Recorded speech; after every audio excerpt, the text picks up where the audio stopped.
quick question. Before anything else, when's the last time you actually really looked, at that stain sitting in your toilet bowl, not glanced at it while you were brushing your teeth in a hurry, but actually looked, because most people scrub that same ring the same way for years, using the same blue bottle, the same brush, the same 15 minutes of elbow work, and they get the same disappointing result every single time. And somewhere along the way, they just quietly decide that's how it is now. That's how their toilet looks. That's the family curse of the bathroom, and I want to stop you right there, because that isn't a cleaning problem you have, it's a wrong tool problem.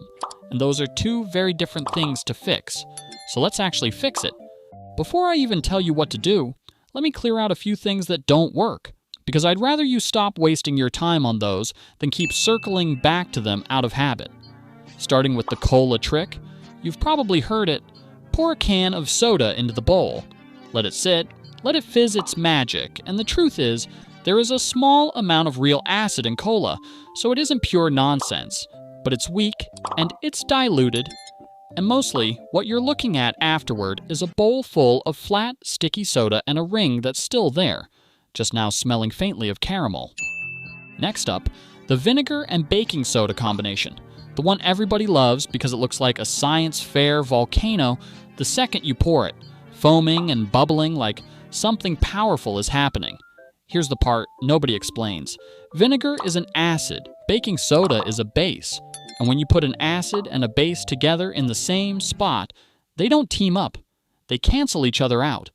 That dramatic fizz you're watching is the acid and the base destroying one another right in front of your eyes, turning into gas and water and a little bit of salt. So if the whole point of the vinegar was to dissolve the mineral scale on that ring, and you just spent it neutralizing baking soda instead, you've got a great show and a ring that's exactly as thick as it was 5 minutes ago. And the third thing, just plain more scrubbing, pressing harder, buying a stiffer brush, going back at it a 4th or 5th time. If 3 honest attempts with a brush haven't worked, a 4th attempt with more muscle behind it isn't going to be the difference, because the problem was never your arm. So now that those are out of the way, let's talk about what that ring actually is, because once you understand that, the whole approach changes and stops being a mystery. That band at the waterline is mineral, it's calcium and magnesium, and depending on your water, often iron, all of it dissolved invisibly in your tap water. Every single time, water sits in that bowl and slowly evaporates right at that line where air meets water.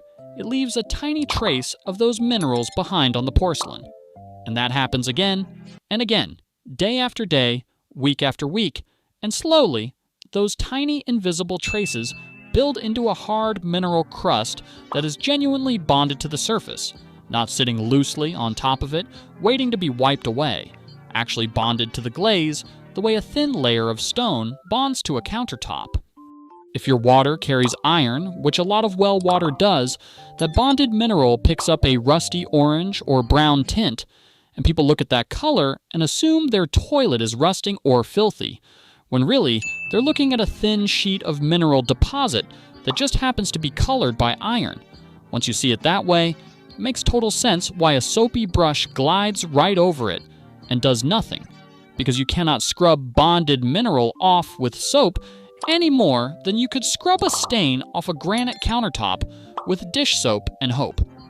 The mineral doesn't care about soap.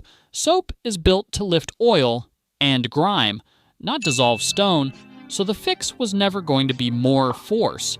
It was always going to be the right kind of chemistry applied the right way. The dissolving mineral scale takes an acid, and while vinegar can do this job, and plenty of people use it, there's actually a better option sitting in the same kitchen aisle that most people walk right past, and that's plain powdered citric acid, the same stuff naturally found in citrus fruit, just sold in a concentrated crystal form, usually in the canning section of the grocery store or easily ordered online for just a few dollars for a bag that will last you a very long time. Here's why it's the stronger choice for this particular job. Vinegar is only about 5% acid. The rest of it is just water. So when you pour a cup of vinegar into a bowl that's already full of standing water, you're diluting an already weak solution even further. Citric acid crystals, on the other hand, are the acid itself. No water added yet, so a small spoonful dissolved into the water that's already sitting in your bowl creates a solution that is dramatically more concentrated than a cup of vinegar ever could be, which means you get a stronger reaction without having to drain the bowl first or hold soaked paper against the ring for hours, which is genuinely the part of the vinegar method that trips people up and makes them give up halfway through. So here's exactly what you do, and it's simpler than you'd expect. You do not need to empty the bowl first. That's the part that surprises people coming from the vinegar method. Just take 2 to 3 tablespoons of citric acid powder and pour it directly into the water that's already sitting there. Give it one swirl with your toilet brush just to help it circulate and reach the ring, and then leave it alone, walk away, go do something else for 30 minutes to an hour, and if the ring you're dealing with has been building for years rather than months, let it go even longer. A couple of hours does no harm at all. Then come back with a plain nylon toilet brush, never a wire brush, never steel wool, because wire will scratch the glaze on your porcelain, and once that glaze is scratched, it actually gets rougher and grabs onto future stains even worse than before. So nylon only. You'll notice the difference immediately. What was rock hard and immovable before will now lift away in soft flakes or a gritty residue, because the acid has spent that time quietly eating into the bond between the mineral and the porcelain, and it's no longer stone, it's loosened debris. Scrub around the ring, give the stained patches a little extra attention, and flush. If there's still a faint shadow of the ring left, especially on something that's been building for years, just repeat the same process again that same day, rather than pressing harder on the first round, because thick mineral scale builds in layers, and it tends to come off in layers too. So 2 gentle rounds will usually beat 1 aggressive one. Now, a few quick notes depending on your situation. If you're on well water with a lot of iron in it, you might notice the orange tint fades a little slower than the texture does, meaning the ring might feel smooth again before the color has fully cleared, and that's completely normal. That's not the method failing.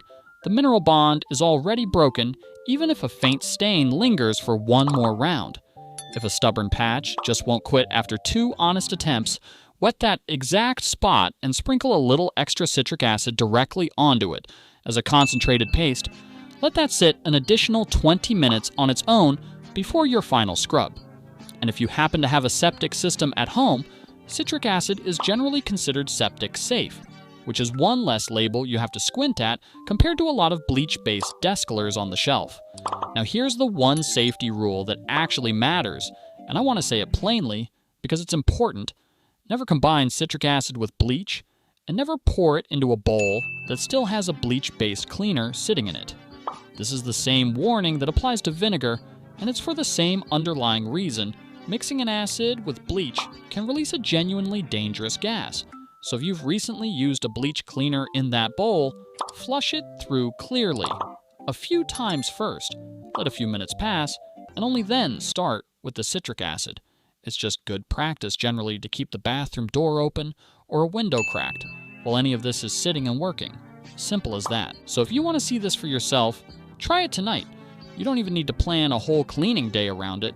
It takes about 2 minutes to set up, a scoop of powder and a swirl of the brush, and it does the actual work quietly while you sleep, and in the morning, you'll likely be surprised at what lifts off a bowl you'd honestly given up on ever looking clean again. And that's really the whole method. It's not about scrubbing harder. It was never about scrubbing harder.